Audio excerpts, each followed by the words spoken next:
Hi kids, it's Mrs. Stiles here, and I'm with my very good friend, Mr. Donovan Smith. How are you? Good, and he has brought me to his dream since he was a kid. That's right. And I want you, Donovan, to tell me what inspired you and at what age did you start with this dream? Well, I got a turtle for my 7th birthday and went from there. I knew that I wanted to work with exotic animals, but I had no clue how I was going to go about doing it. And I met a 68-year-old man that had some big cats, and I just rode him and called him and rode him and just basically irritated him until he finally said, okay, come and work with me, thinking I'd last a day or a week. And him and I spent 9 years together from the time I was 9 to 18.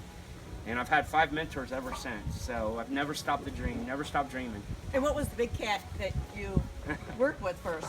The very first one was a Florida panther named Sinbad. It's one of the most rarest endangered species in the entire world. Okay, is he still? Do you still have him? No, unfortunately, in the wild, they only live about 11 years, and he lived to be 23 years old.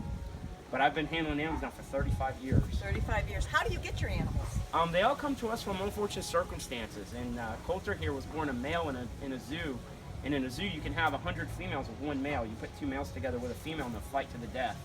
So I bottle raised him, and he was named after my 5th mentor named Don Coulter. His name is Coulter after him.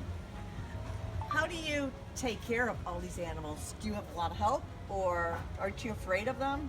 Have you ever been bitten by them? I've been bitten, kicked, stomped, had my back broken, you name it. But those were all my mistakes. You learn the hard way. Or you try not to, but you definitely learn the hard way. And we have a staff, a dedicated staff, which is what it takes, because there are no breaks for this. Christmas Day, we're up doing it. And we make a living hosting events and doing shows with our animals. How about schooling? We went to high school, but what about you yourself? How did you know? Did you go on to college or trade or anything to learn about these animals, skill? Because so many of my students want to be veterinarians or work with animals, and they need now, this age, they need a trade, they need a skill. Absolutely. Well, the thing is, you can do anything you want to do as long as you want it bad enough. It's all a stepping stone. So in my case, mine was all a school of hard knocks. And there's nothing wrong with school, but if you don't know what you're going to be, there's maybe another way that you can go about being what you want to be. You know, if you want to be a doctor, a lawyer, a garbage man, that's great. But if there's jobs that haven't been invented yet, we're living proof. Right, exactly.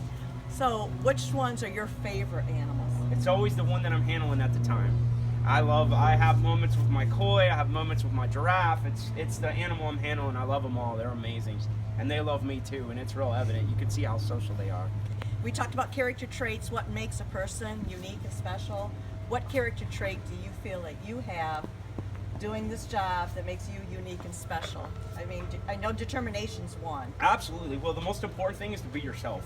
Just be yourself. We're all special in our own way, and it's most important is to find out what that is and be yourself. And don't worry too much about what the other person has or doesn't have. Just be the best you that you can be, and you'll be successful in whatever that is. I promise you. You'll be much happier, and life will be much more enjoyable. All right. Well, thank you very Yes, much, ma'am. Donovan. Thank you very much. It's a pleasure. All right, to stop. Hope you got it all.